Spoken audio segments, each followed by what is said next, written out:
Tapi kenyataan dalam kondisi Pemkot untuk mengakui haknya masyarakat itu menggunakan banyak cara gitu Pak kan ya. Kita yang sudah menempati seperti DKP lebih dari 30 tahun itu pun masih bisa dirampas sama Pemkot.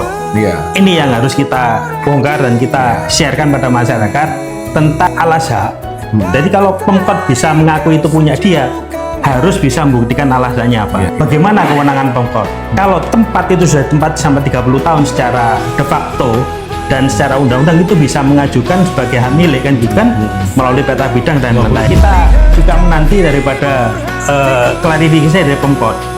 Dengan adanya SHGB di atas HPL itu pasti akan timbul permasalahan yang besar. Karena apa? Undang-Undang nomor 5 tahun 60 Undang UPH itu tidak mengenal akan SHGB di atas HPL Pak. Yang dikenal adalah SHM, SHGB, SHGU ya. Hak pakai itu kan otomatis kalau menyimpang dari itu harus ada undang-undang tersendiri. Pengeterapan yang adil otomatis kita nggak bisa membedakan antara masyarakat kecil, masyarakat menengah dan masyarakat besar. Misalnya yang punya duit. Dan di sini saya takutnya itu SHGB di atas HPL itu untuk ladangnya Pemkot untuk mengambil alih haknya warga. Dienakkan dulu dengan SHGB di atas HPL selama 20 tahun. Kalau nanti perpanjangan pasti dikat.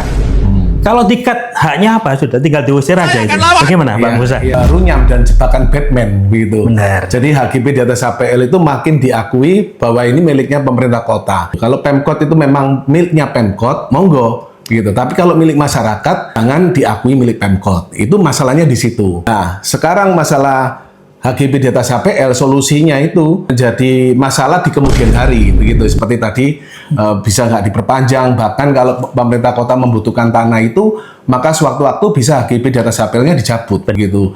Rp550 yang lebar tanahnya itu 8 meter, kalau lebih dari itu lebih dari 8 meter Rp550, kalau kurang dari 8 meter itu Rp275. Kelihatannya murah, ini memancing masyarakat untuk mengurus HGB di atas HPL. Padahal di dalam aturan HGB di atas HPL yang dikeluarkan Pemkot itu ada surat pernyataan bahwa tanah ini milik Pemkot, bahwa sewaktu-waktu Pemkot membutuhkan tanah itu, maka pemilik HGB di atas HPL yang dari surat hijau itu tidak diganti, tidak ada ganti rugi.